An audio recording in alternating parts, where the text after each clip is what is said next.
Welcome back to This Sacred Life, a soulful, sensual, and sacred podcast for women. I'm Shan Vanderleek, and today I'm speaking with Kerri Hummingbird about her new book, Love is Fierce, Healing the Mother Wound. Kerri is a soul guide and a channel of and embodiment of White Eagle, an ascended master who specializes in rainbow light activation of human DNA. And today we're celebrating the release of her new book, Love is Fierce, Healing the Mother Wound. In this book, Kerri serves as a conduit of teachings and embodied frequencies from White Buffalo Calf Woman. She has served as a social activist, leader, and philanthropist for over 3 decades. Welcome to Sacred Life, Kerri. Thank you so much for having me, Shan. I'm delighted to be here. I'm delighted to have you. I was culling your bio a bit because you have done so many things and the experiences you've had. I'm like, well, that would take up about half of the podcast. So we'll make sure that we share with everybody how to reach you and learn even more about your body of work. Before we came together today, I got quiet and lit a candle and I drew a goddess card from the Sacred Rebels Oracle, and inner trust showed up for today with a special message to trust yourself and let the real inner you come out from behind the veil. Why do you think that oracle wanted to get our attention today? Oh, I definitely know why, because I was thinking that right before, as you were introducing me, what was coming up for me was how years ago, when I was a new mother, I completely did not trust myself. And I had no idea what I was doing. And I was wondering where the manual was for how to raise a child. And after 21 years now later, I can see how important it is for women to learn how to trust themselves, whether we're moms or not. But to learn how to trust ourselves is the biggest key. We have such potent wisdom inside of us, and we just don't realize it some of the time. And we defer to other people. We defer to the masculine because that's a conditioned pattern. We often defer to other people who seem more certain or more confident, like they know actually the answers, your answers, our answers, they're only inside of us. They're not out there. Deferring to anybody on the outside about something true for yourself is not going to be the pathway to finding it. And yet it's so hard to trust ourselves. And a lot of that has to do with the conditioning of the last thousands of years, which has led to this mother wound, disconnect between ourselves and our knowing on the inside. Man, and I tell you, this book, wow, I just cannot wait for our listeners to read it. It is packed full of so much wisdom and knowing, and what a body of work. It's dumbfounding. As I was mentioning to you before we even started recording, I'm like, we might have to have more than one conversation about Kind of this, far reaching, isn't it, this topic? about this topic. Well, it really is. And as you were talking about the trust piece, the other day I was spending time with a friend who is a good friend as well as a teacher, mentor, healer. She has made such a big contribution to my life. And she noticed something that was going on with me that I didn't notice, which is often what happens when you're with somebody who can see the parts of you that are hidden. And we were just talking about it. I said, my goodness, I'm so grateful that you can reflect that back to me, because I didn't see it, and yet, or maybe I did see it, but I didn't trust it. And I trust you. And in your reflection, it helped me trust myself. Yes, and isn't that funny how it's so indicative of the pattern? Yeah. Trust somebody on the outside, but not trust ourselves. Like it's such a deep conditioning. And it's really based in the structures, the patriarchal structures that we've been subject to for the last thousands of years, which are all about external authority, power over, control, Yes. domination, subjugation. And really profound consequences, including death, for not going along with those power structures. Right. And here we are at the cusp of the age of Aquarius. We just turned the corner. It's been phasing in for quite a while. The seeds were planted in the 1960s with what I like to call the first wave, volunteers, souls that came to uplift the consciousness and be very bold and brave and adventurous and go way out there on the edge of human consciousness and bring those messages and plant those seeds, so that the second wave generation, what I consider to be I'm 51, people around my age or even as old as my son who's 21, it kind of spans that gap Mm-hmm. to pick up the trail of all of that foundation that was built so that we could find even greater heights and move into the turning. And the turning is written in the stars, of course. And so we're doing Mm-hmm. it regardless. But to be in sync and in harmony with that transition and to see the transition happening, to be in awareness of it and to be in the knowing of it and to be embodied in our divinity and embracing our humanness all at the same time is the transformation into the age of Aquarius, into an embracing of the feminine, which I've had these beautiful awarenesses and turns of phrase come to me recently that are just so powerful. But it's like the feminine is spirit incarnate, is like the spirit, our spiritual side incarnated into this tangible lesson making machine, like where Right. we get Sure. to experience life and taste and sample it. Sure. Mm. So let's talk a little bit about your process and intention for this book, Love is Fierce, Healing the Mother Wound. Absolutely. Well, the impetus to write the book, as many projects in our lives, begins with the personal. My desire to be in a healed relationship with my own mother. My father died a few years ago. And when he died, he left this just gaping hole in our family because he was the glue. He was the unconditional love. He was the presence that held us all together. He was the medicine that kept us coming to the table together. And when he left, I knew he was leaving to help me and support me in my mission. That's just insight that I was given. And at the same time, I'm like, well, what do I do with this third dimensional relationship? Because this thing's a mess. Like my family just turned into a mess overnight.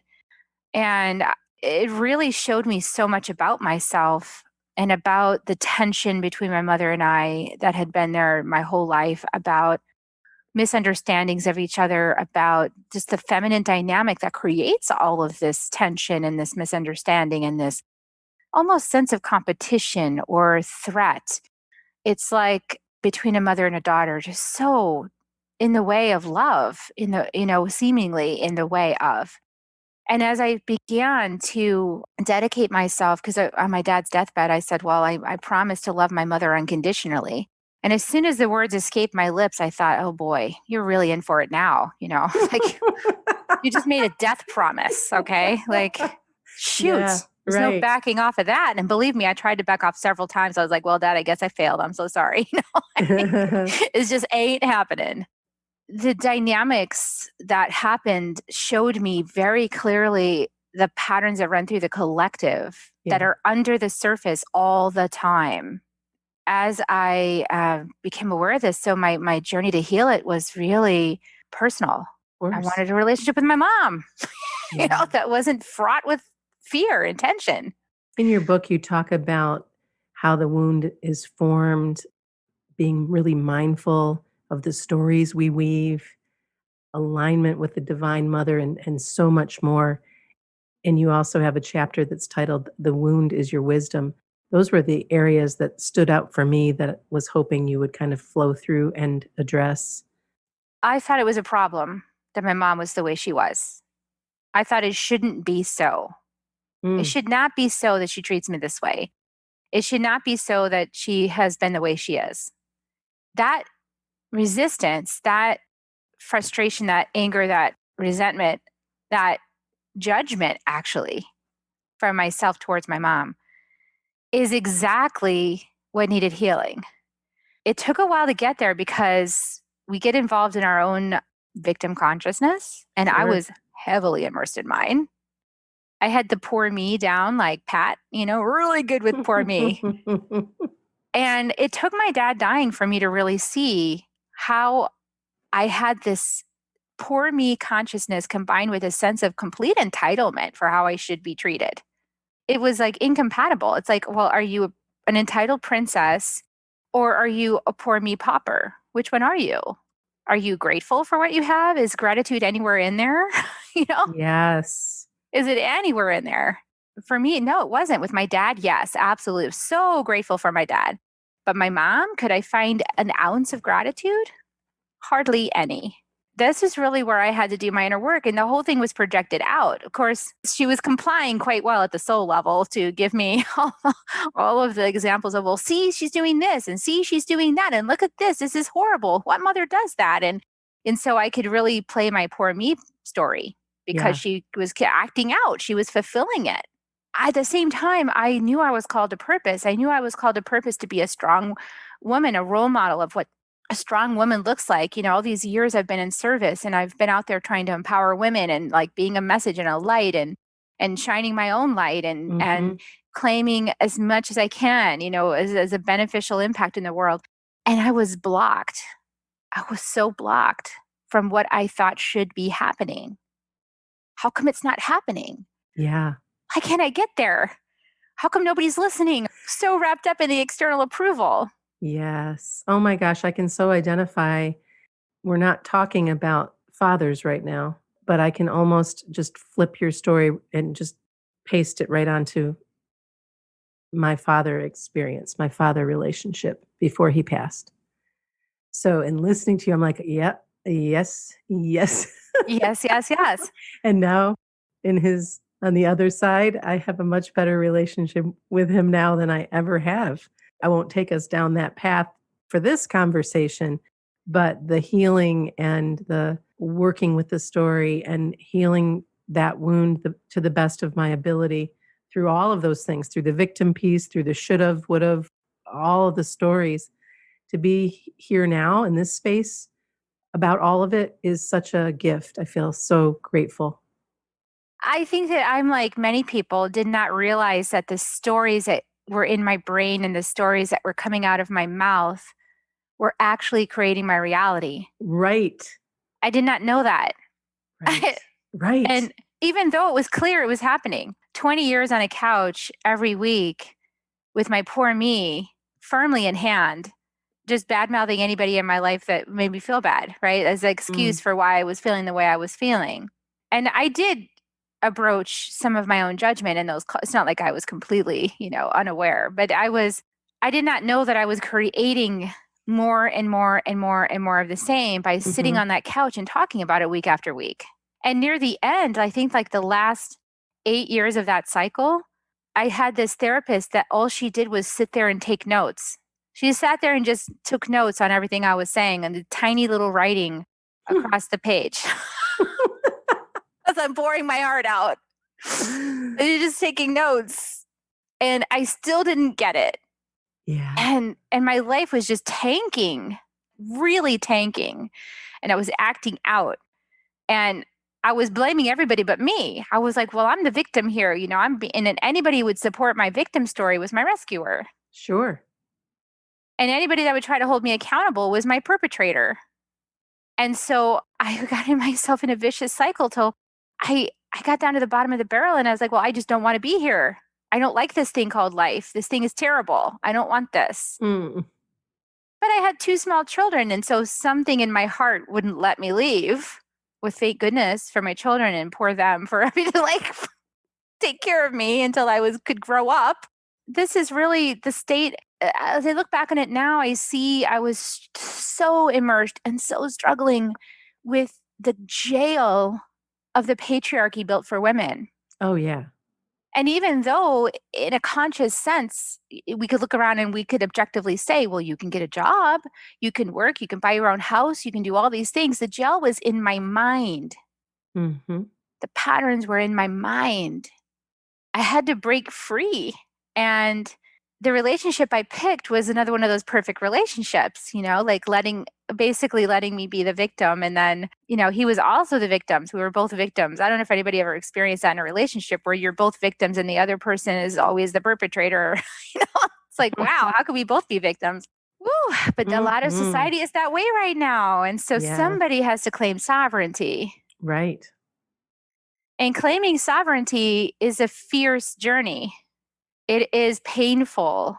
You have to own things. And as I've cleared and learned how to clear that judgment layer, this shouldn't be so, or you shouldn't treat me this way, Mm-hmm. the resistance to what is. As I cleared those things, and basically what started happening was I started learning about curiosity. Like, okay, well, it is here. So why is it here? I'm curious now. Okay. And in my curiosity, can I explore that? And can I look deeper? And can I say, oh, that's here to teach me? So, like my dad dying, for example, what a terrible tragedy. I love my father. Of course, I would never want my father to die. And yet, in his leaving, what amazing growth opportunity in my family for all of us to see our own shadows and Oh, how we yeah. were working together. And my dad was holding the whole thing together, this big, messy soup of us not taking responsibility for ourselves. My goodness. Mm. And without him and without somebody big enough to hold that space he was holding, we all had to do our own part. Is no more blaming it on somebody else. Yeah. You have to own your piece. Big, big work. And that's what the work we're in the planet. So I said it started with the personal. And you can see how the personal is a reflection of the collective. And in the collective sense, this is why we have wars. This is why we have inequities the way we have. This is why we have people butting heads and bursting into the White House, and because of this exertion of chest pounding mine. This is Mm. mine, and I'm a victim, and I'm going to claim my power by doing this. Right, right. Instead of like, I'm a grown adult and I'm going to sit down with other people whose opinions and perspectives don't match mine and actually piss me off. And I'm going to have a conversation with them without punching them. Yeah, right. You know? I love that you bring that forward too, because I had a conversation yesterday with a dear friend who I don't spend a lot of time with, but we raised our daughters together in the first years of their lives.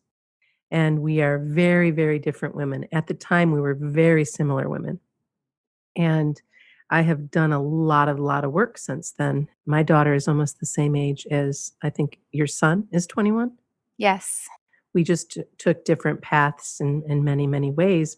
But I knew that I needed to keep a safe, I use that word intentionally, distance from her because last spring we got together and I was very, very unnerved by things going on in this world, and I wanted to be able to talk about it.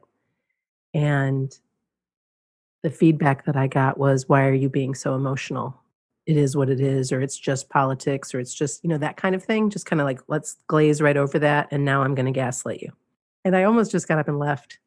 And she could sense that in me. And so she said, "No, no, Yeah. no, just stay, just stay. We change the subject." And I found myself making myself smaller to finish the Mm. engagement and move on. So long story made short, we talked yesterday for about an hour on the phone, first time since. And we laughed and we talked and we shared our points of view that were not similar. And we came away with this both feeling so grateful that we'd found a way to do that. And while I don't want to run over to her house anytime soon and hang out, it is a chord and a beauty and a love that can remain even in our differences. I love that you shared that.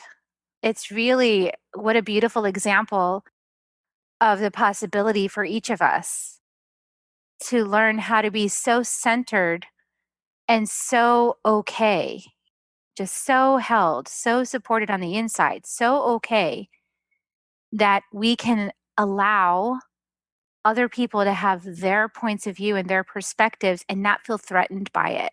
Yeah, and not have to feel like we have to control it. And this is really moving into the divine feminine because the journey is from conformity and control into expression and diversity. Oh, yeah.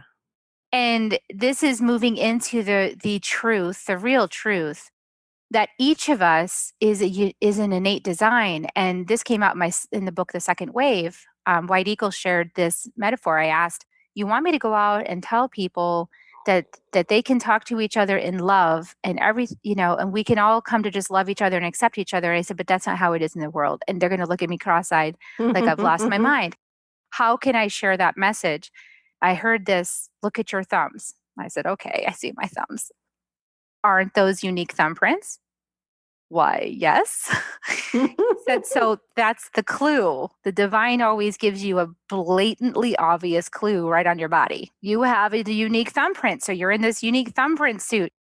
You got unique eyes, unique perspective, unique ancestry, unique everything, life plan, unique gene keys." I'm so into the gene keys right now. Unique gene keys. Everything is unique inside of your body on purpose. You designed it. And so yeah, you're not going to see the world the same way as anybody else. And be fortunate if you see a little tiny sliver the same. Just be grateful for that instead of trying to make everything conform. And have you noticed that the more you let go, the more you release your grip? I'm like picturing right now hanging onto a steering wheel, just white knuckling it down a snowy, icy road. And then being able to, you get to the pavement and all is clear and you can lean back and maybe only one hand's on the wheel and you're like, yeah. Yeah, slow ride. The thing is that not only are we so absolutely different, unique, but the pair ups are intentional. So, this is how we lead into that last topic you wanted to talk about. Mm-hmm. The wound is your wisdom. I remember my first journey into this idea. It was early on. I had left my marriage of 20 years and I was on the spiritual path, and I'd signed up for training at the Four Winds Life Body School with Alberto Vialdo. And he's sitting in the classroom and he says to all these adults, like we're all like 40, 50, 60, and he surveys the classroom and all of our little heads. And he says, "Everybody in this room has mommy daddy issues." Like, felt Yep. so insulted at first. Like, I'm an adult. What are you talking about? But he was so correct. We Yeah. all have mommy daddy issues. And he said, "Do you want to know the way out of that?" And we're all like, "Yes," because here we are, right? 40, 50, 60, sitting in this room, like our lives are a mess. And he says, "Well, it's just an idea and you can try it on and you don't have to take it if you don't want to. But this has really helped me out. Is that as a soul, you specifically chose these parents to incarnate into their family so that you could learn from that dynamic. You specifically chose your ancestry, you chose your mother, you chose your father for the unique medicine that they offer. You chose all the chaos that they had in their lives in your early childhood. You chose it all the traumas, everything. You chose it because you Mm. want to learn from it. And if you can accept that, your life will improve." And I got to say, he was right. I Oh, mean, yeah. Oh, yeah. so right. Oh, And yeah. that's really the wound is your wisdom. That's where it comes from. In the process, in the actual act of the acceptance is not easy. It's simple and it makes sense, but it's not easy to do it. Mm-mm. It's very hard to do it, actually. I remember in working through a ceremony and a practice to release our mother wound. I remember tears and snot and growls and just contorted faces and Oh, yeah. really, really in Guttural. in the gutter, in the muck, in it. And then being able to expel it, and just Purge it out. be able to purge it out and to be on the other side and have witnesses to it. Oh, anyway, I mean, I'm right there right now. Yeah, it's powerful. It's powerful work. And there are really good tools for it out there. And we talk about forgiveness. And most people jump right to forgiveness. Why? Because it pushes the whole thing under the carpet and they can just act like good human beings. Right. Like I'm holier than thou. I forgave Yeah, love it. and light, love and light. Meanwhile, if you get in the room with your parent, you're like, "Arr!" You're still like, is this really primal anger comes out. So you're not actually forgiving it. Because if you were, you'd be you wouldn't have that anger coming out anymore. So we have to go into the shadows. We absolutely have to go Oh, into the shadows. And really, all of our stories we created as children, before we know what we're doing, we're creating all these stories. And then those stories become a lens through which we see this person. We actually develop like this version of mother in our brains. So we're not yeah. interacting with the person on the outside. We're interacting with this construction The that's imposter. that's the imposter that's always standing right in between you and your mother. There she is. But it's not the truth of her. And the same goes the other way. As a mother, I can speak to, how many times have I told stories about each of my sons? And then I start noticing that they're just like what I said. Right. So then it gets reinforced. But then at some point they look at me, they're like, Mom, that's not me at all. And it's so hard to see who they really are because of this construction. Yeah, that is so powerful. I was just thinking about that with my daughter when we had a moment a few years back where she was really, really struggling, and I was over mothering because I was just so caught up in fear and wanting her to be okay instead of helping her know she was okay, Helping her claim her power helping over her her claim own it. wounds. Exactly. And there was this moment, and I'm still so grateful for it, where this could come forward and I could shift gears and be a mom who trusts her judgment, trusts what she's gonna do, doesn't need to helicopter in and make everything okay, and all of the things that I was doing because that wasn't done for me. And then you're like, "Oh," and then you start tearing apart that part of the story, and it's just like, "Holy smokes," it just keeps going.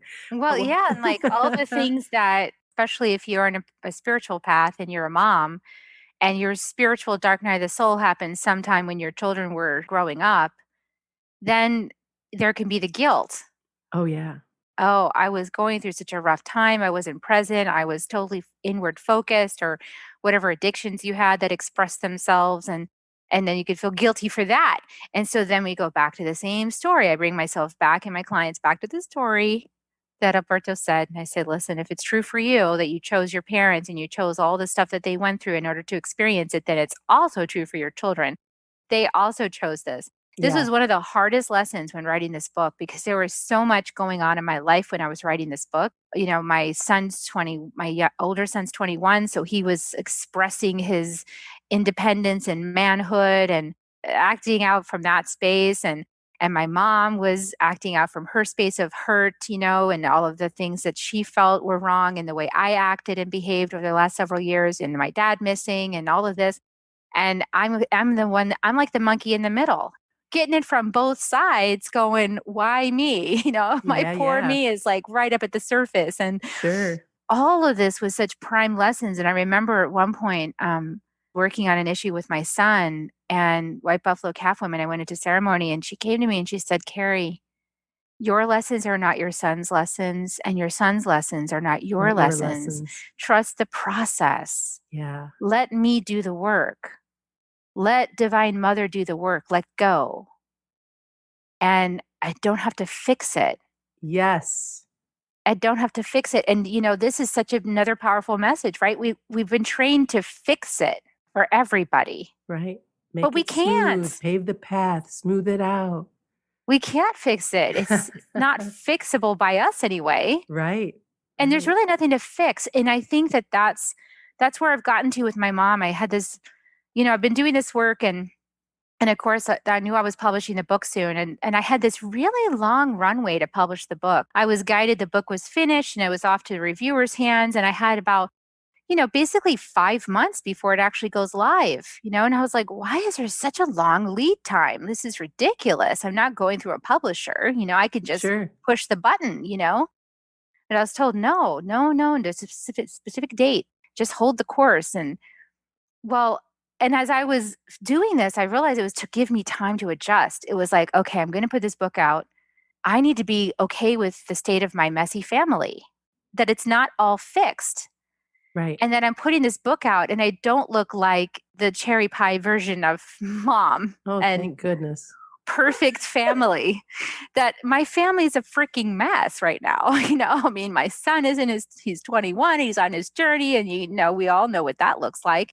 I've got one that's 18 coming up, and he's pretty much the most sane one of all of us right at the moment, but that could change at any time. Yeah. And there's me, and then I've got the stepkids and my mom, and and I was thinking, well, she's still not talking to me. Man, I'm not even a totem of this work, like I can't even heal the relationship with my own mother. So why am I putting this book out? And I had all this self doubt and everything. And I finally just surrendered and I said, fine, Divine Mother, if you want me to be a total mess as I put this work out in the world and you want to use me as an example, I surrender to Fine. that. Yeah. Yeah. Fine. Do it then. Just, just bare my chest and rip my heart out. It's fine. Like, and literally like 2 days before Christmas, my mom said, why don't we get together? And Aw. I got my Christmas miracle. I had lunch Yeah. with my mom and my son who's staying with her right now. He has his own things he's working through. And I got to have lunch and I got to see how my mom is the perfect guide for my son right now, that actually her medicine is exactly what he needs. And it was like, wow, my mom has beautiful medicine. Mm-hmm. Wow, my mom serves a function. She's got a purpose. And wow, look what she did in my life and Mm-hmm. how the way she is unlocked within me all of this potential that if she hadn't have been that way would have just lying dormant underneath me. Right. Right. Right. But because she was the way she is, it opened me up. And I'm Yeah. actually going to be going to have lunch with her again today, miracle on miracles. She wants to learn about her gene keys. And she was Oh, that's so never good. That's interested so before. cool, Kerri. I love that. And she's like, can you teach me about these gene key things? I downloaded my chart and I'm interested to know more about it. I'm like, yes, absolutely. Could she read about it herself? Sure. But this is our time, right? This Yes, is like, exactly. she's embracing me. She's saying, whatever this woo woo stuff is, I love you and I want you to teach me. Yeah, that's so cool. I'm willing to speak your language. That's beautiful. So beautiful. I know. And I appreciate it. I'm like, thank you, mom. Like, thank you. I'm so excited Yeah. just to be with you. And I see you for who you are and not all these stories I had about you. Mm-hmm. Well, congratulations on your book and the fact that it's just released and available for our listeners right now is so awesome. Where can they go to get a copy of Love is Fierce? It is at Amazon.com. And I've also got it at Ingram Spark. So that means bookstores could be having it as well. I'm trying to support the local bookstore chains by having it in both places. But yeah, Amazon.com for the Kindle or the print version is an easy go-to. Well, congratulations. What a honor to share some time with you today and do some storytelling. I'm so glad that you're off to have lunch with your mama and really, really grateful that you're in the world doing the work that you're doing. Thank you so much, Shan, and thank you for doing your piece of it. Each piece that we do for ourselves helps the collective, and it's what we're here for. We're here to uplift human consciousness. That was Kerri Hummingbird, author of Love is Fierce, Healing the Mother Wound. Learn more about Kerri's offerings at motherwoundbook.com and at kerryhummingbird.com.